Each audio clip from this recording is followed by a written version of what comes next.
Hey everybody, Motorpoet 59 here. Well, the Sturgis Rally is over, and there were about 200,000 people there this year, which is fewer than there usually are. And in all of that whole rally that lasted 7 days, all those people, all in one place,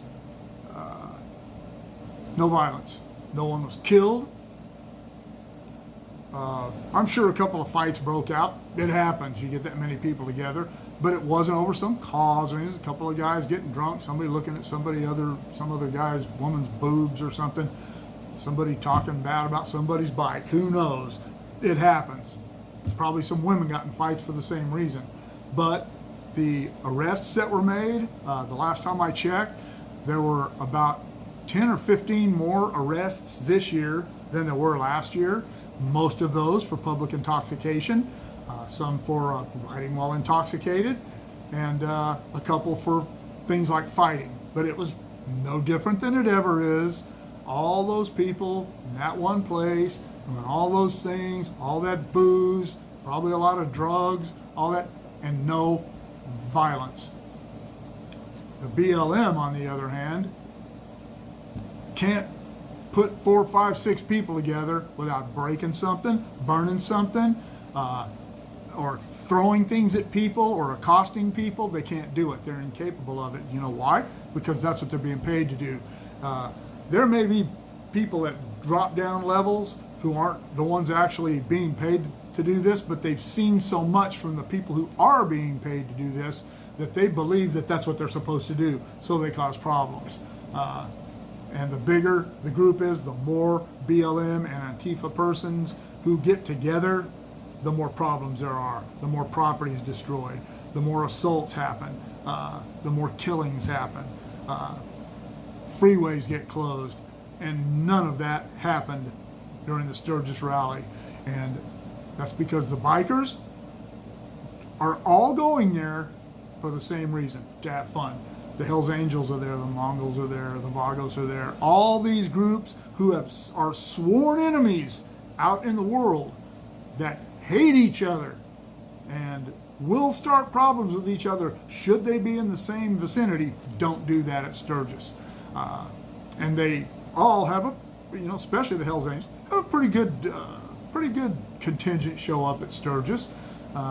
But it's gotten to where the Hells Angels especially, they set up their vendor booths and try to sell t-shirts and stickers and things that help out their organization. And they're not there to fight. I'm sure if something were to go sideways and 2 guys got into, I'm sure things could escalate quickly, but it hasn't. They had the deal in Laughlin, I think it was in 2000, 2002, something like that, where a couple of guys started a fight in a casino. One guy went up to another guy and hit him in the head with a hammer inside the casino, and all hell broke loose, and police got in and got that calmed down quickly.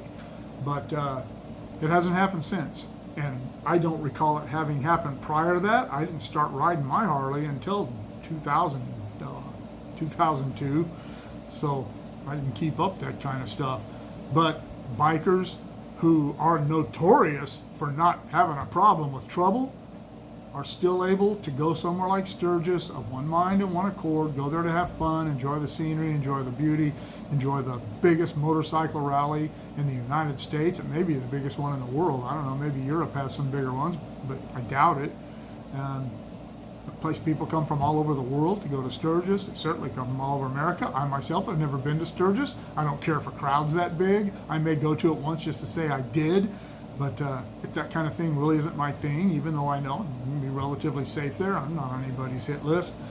But the BLM, Antifa, these people are incapable of doing this. No matter the issue, it doesn't matter.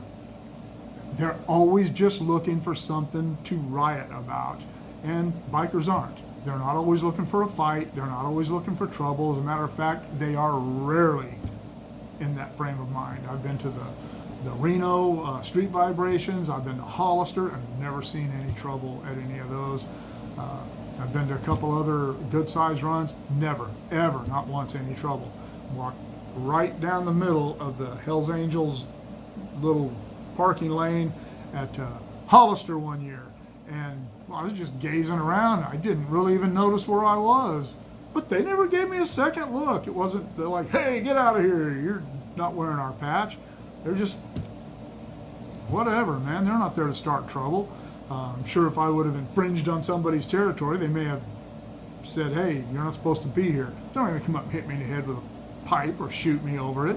But that didn't even happen. You know, a couple of them nodded at me as I walked through, and I backed them, show them a little respect, and they showed me some respect. I'm good with that. BLM shows no one respect. Really not even their own people, because they don't understand what they're doing. Antifa, same thing. No respect for anyone.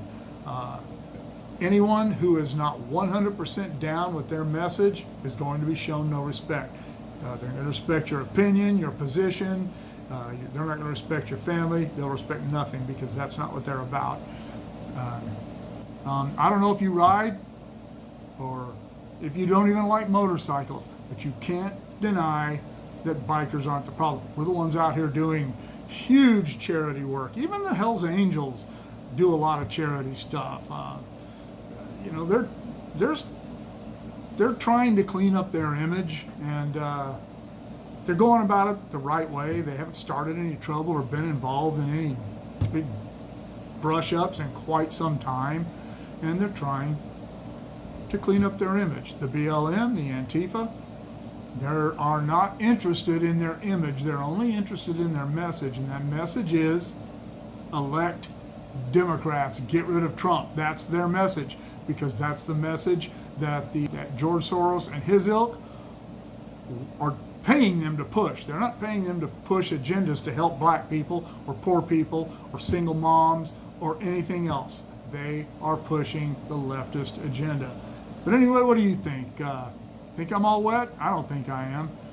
Let me know in the comments below. Shoot me an email at motopoet59@gmail.com, and click on the bell if you want to be notified of future content, and we'll see you all later.